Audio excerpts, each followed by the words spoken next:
Sa tinguha sa Zamboanga City LGU nga i-modernize ang transport system sa syudad. Plano sa Zamboanga City LGU nga magpatuman og online booking sa mga pampublikong tricycle. Apan ubang tricycle drivers dili pa makadesisyon kalabot sa maong plano. Dugang detalye sa report ni Efren Mamak. Sa gipirmahang Memorandum of Agreement tali Zamboanga City LGU ug usa ka mobility platform nga kompanya sa nasod, mamahimo nang mag-book online sa mga pampublikong tricycle sa syudad. Kini pinaagi sa usa ka application sa cellphone.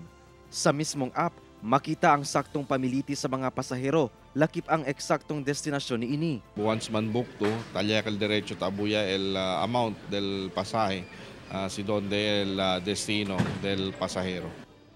Matod sa Zamboanga City LGU, pamaagi sab kini aron masolusyonan ang problema sa overcharging sa pamiliti sa mga tricycle.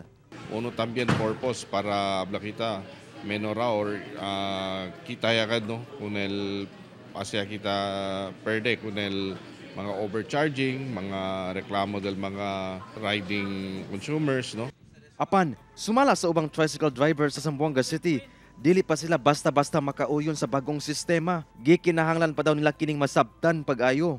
Hindi kami lugi, okay lang. Pero si lugi kami. Anong pwede ba kayo manhoon? Kay may pa ka ng 1 meeting. Hindi ba issue siguro sir kay si Ablacon ngayon, si implementa ka sa Ansina, nanay kita ko sa pwede, sige kita.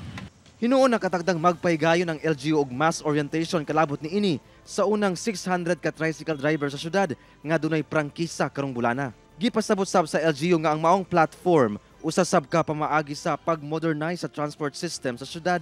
Medyo high-tech no. But nonetheless, as mentioned by Mayor, this would be the game changer no na future kita eh. Talya ka dal nisita kita usal mga applications diaton no through internet. Kauban si Sim Romero sa kamera. Ako si Efren Mamak para sa One Mindanao.